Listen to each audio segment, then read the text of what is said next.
But there's always two sides to every story.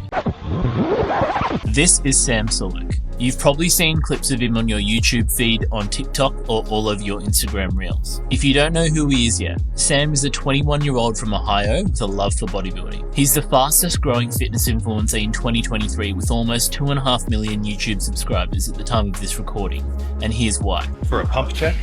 Okay, we're cooking with gas. Let's make sure to take notes so we can see change it. I think that's still a freaky pump.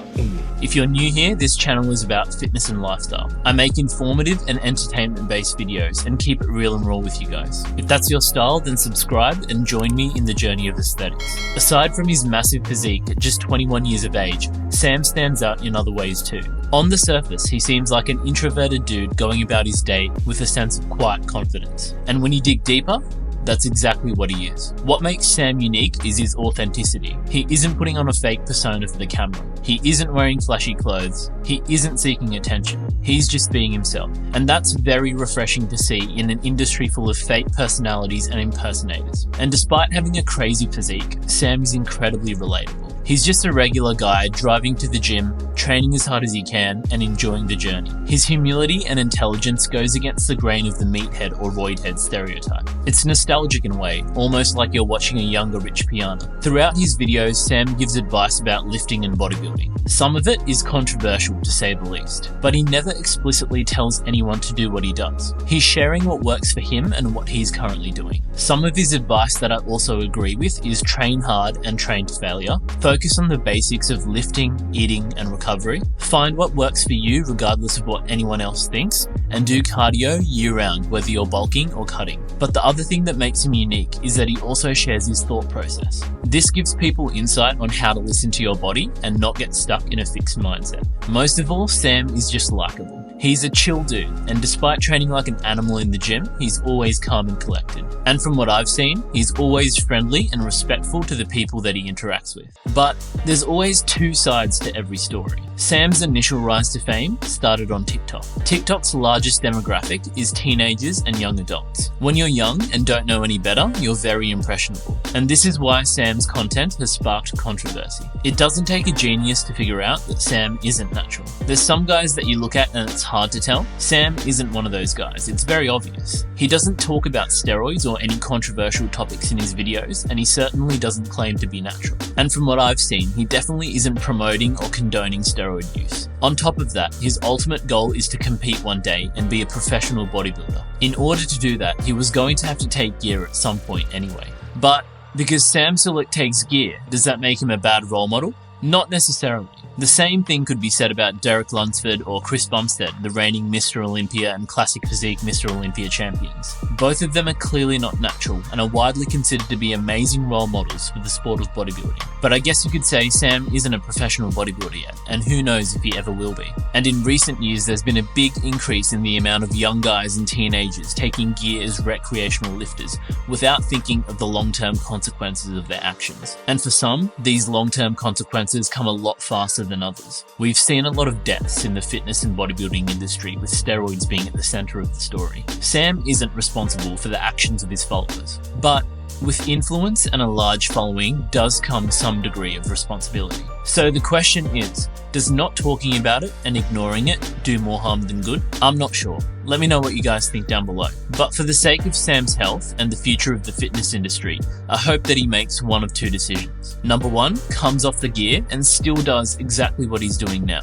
Number two, continues on the path of becoming a professional bodybuilder, but does it under the guidance of a responsible coach and a doctor that monitors him on a regular basis. Obviously, option one would be amazing, and I personally think it would only help Sam's popularity grow. A part of being a good leader is learning and adapting over time. But if he chooses option two, at least he'd be doing it in the safest and healthiest way possible. As some of you might not know, I'm a medical doctor myself. At the very least, if Sam and young guys like him want to aspire to be professional bodybuilders, these are a list of the bare minimum tests I would recommend getting done before going on cycle and routinely as well. If you don't have aspirations to be a professional bodybuilder and access to a proactive doctor, then taking gear is stupid. You'll think it's cool now, but a few months or years later, you'll regret it. The biggest message that I want people to take out of this video is that you can build an impressive physique naturally.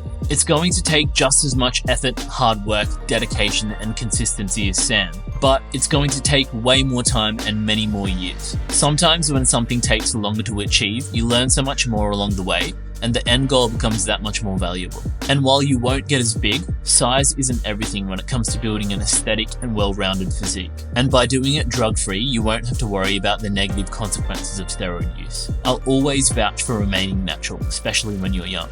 Everyone knows that diet is a big part of bodybuilding. This is one of the most controversial things about Sam, specifically his bulking diet. In some of his videos, you'll see him eating an entire box of cereal, donuts, a full carton of chocolate milk, among other junk food. Moderation is key, but there doesn't seem to be much moderation in some of his approach. I'm sure he's cleaned it up when he's dieting, but I don't think you should be eating like that when you're bulking either. Now again, Sam doesn't tell anyone to do what he does. He's simply showing his day-to-day life unfiltered. And he also does say that just because he's doing it now, it doesn't mean he won't change it in the future. On top of that, Sam is over 200 pounds, not natural, and likely has a fast metabolism as well. Even when he's bulking, he's in pretty good condition. But I'm willing to bet not all of his audience is as smart as he is. This means there are some people that takes what he does literally, and we're already starting to see the copycats come out. Trust me guys, I've done this myself many years ago. Force feeding and eating junk isn't going to get you any more gains than a controlled lean bulk, especially if you're natural. You're just going to be putting on crazy amounts of body fat. You'll think most of it's muscle, but it's not. You'll only realize the mistake you made once you finally start cutting down. In addition to this, you're putting your cardiovascular system at risk. When I did this many years ago, I was 19 years old.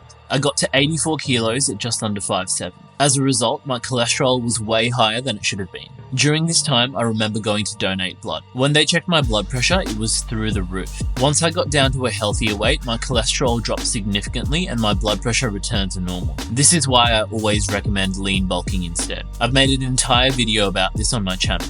There's one more thing that makes Sam controversial. His training. In my opinion, this is probably the least controversial one. I've watched some of his training videos, and while his form isn't always perfect, it's actually not that bad. And you can tell that his mind-muscle connection is actually quite good. He's doing what works for him, and I actually love that he's training hard. A lot of people need to be training harder than they are, and this is a good reminder. But what some people fail to realize is that Sam is an experienced lifter, and he's already built his foundations. He knows his body, he knows what exercises work to his advantages, and he knows how to get the best contraction for him. If you're a beginner or you're an intermediate lifter trying to copy his technique, you'll probably get injured. I've said this before, the person who makes the most progress in the gym is the one who can stay injury-free the longest. In addition to this, you're probably not going to be building a good mind-muscle connection and maximizing your contraction this way. It works for Sam, but it might not work for you. Training to failure and progressive overload is important, but you can train to failure by slowing things down and controlling the negative part of each rep as well. I'm willing to bet that for most people, doing that is going to lead to better results, create a stronger mind-muscle connection,